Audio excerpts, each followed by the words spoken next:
जय श्री गणेश। आप सभी का स्वागत है। आप सभी को विनायक चतुर्थी व्रत की बहुत बहुत शुभकामनाएं। विनायक चतुर्थी व्रत पे पावन दिन पर आज हम विनायक चतुर्थी व्रत कथा का पाठन करेंगे।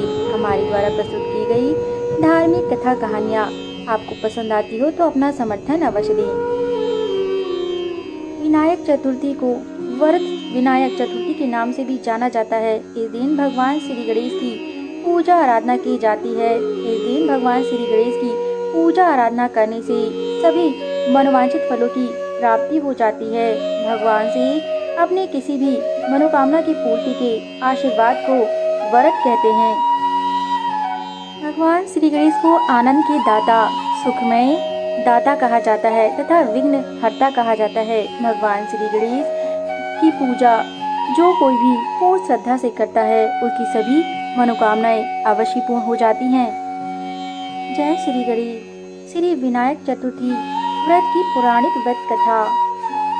एक बार भगवान शिव तथा माता पार्वती नर्मदा नदी के किनारे बैठे थे।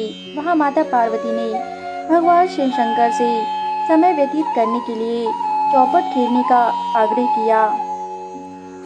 इस पर शिव शंकर जी ने चौपट खेलने के लिए तैयार हो गए, परंतु इस खेल में हार जीत का फैसला कौन करेगा, यह प्रश्न उनके समक्ष उठा। तो भगवान शिव ने कुछ तिनके एकत्रित कर उसका एक पुतला बनाकर उसकी प्राण प्रतिष्ठा कर दी और पुतली से कहा, बेटा हम चौपट खेलना चाहते हैं, परंतु हमारी हार जीत का फैसला तुम्हें करना होगा। इसलिए तुम बताना कि हम दोनों में से कौन हारा और कौन जीता। इनके के पुतलों को साक्ष्य बनाकर उसी दिशा निर्देश बताकर भगवान शिव शंकर और माता पार्वती ने चौपट खेलना प्रारंभ कर दिया। चौपट खेलती हुई वह विचार करने लगे कि यह तो साक्ष्य बना है, इसलिए वे निश्चिंत होकर खेलने लगे। यह खेल 3 बार खेला गया और संयोग से तीनों बार माता पार्वती की ही जीत हुई। खेल समाप्त होने के बाद बालक से हार जीत का फैसला करने के लिए कहा गया, तो उस बालक ने महादेव को विजयी बताया।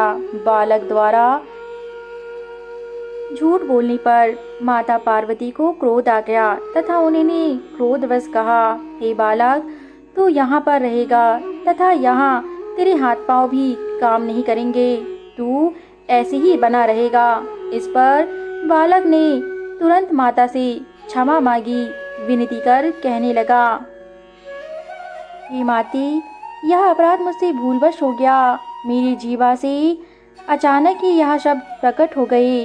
आप तो करुणामयी हैं, आप तो ममता से भरी हैं। हे माते मुझे क्षमा करें, मुझसे यह अपराध नहीं होगा। इस पर माता पार्वती को दया आ गई। तब माता पार्वती ने कहा, इस स्थान पर गणेश पूजन के लिए नाग कन्या आएंगी। उनके कहे अनुसार तुम गणेश व्रत करो। ऐसा करने से तुम अवश्य इस दुर्दशा से छुटकारा पालोगे और पश्चाताप भी हो जाएगा और तुम मुझसे भेंट करने के लिए कैलाश पर्वत पे भी आ सकते हो। न कहकर माता पार्वती शिव जी के साथ कैलाश पर्वत तक चली गईं। 1 वर्ष के बाद उस स्थान पर नाग कन्याएं आईं। तब नाग कन्याओं से श्री गणेश के व्रत की विधि मालूम करने पर उस बालक ने 21 दिन लगातार गणेश जी का व्रत किया। उसकी श्रद्धा से गणेश जी अत्यंत प्रसन्न हुए। उन्होंने बालक को मनोवांछित फल मांगने के लिए कहा। उस तिनके से निर्मित बालक ने कहा, हे विनायक मुझ में इतनी शक्ति दीजिए कि मैं अपने पैरों से चलकर अपने माता पिता के साथ कैलाश पर्वत पर पहुंच सकूं और वे यह देख प्रसन्न हो जाएं कि मैंने अपना पश्चाताप कर लिया है और आपकी मुझ पर कृपा हुई है। तिनके के बने बालक के कथनों को सुनकर भगवान श्री गणेश उस पर प्रसन्न हो गए और बोले, हे तिनके के बने बालक, तुम्हारे माता पिता के प्रति श्रद्धा देखकर और तुमने मेरी जो अनुपम भक्ति की है उसे देखकर मैं अवश्य तुम्हें वरदान देता हूँ। तथास्तु। इतना कहकर भगवान श्री गणेश अंतर ध्यान हो गए। भगवान श्री गणेश के वरदान को पाकर वह बालक शीघ्र ही कैलाश पर्वत पर जा पहुंचा। उसे देखकर माता पार्वती ने प्रश्न किया कि हे बालक तुम यहाँ कैसे पहुँचे। तब उस बालक ने माता पार्वती तथा शिव शंकर को वह कथा कह सुनाई।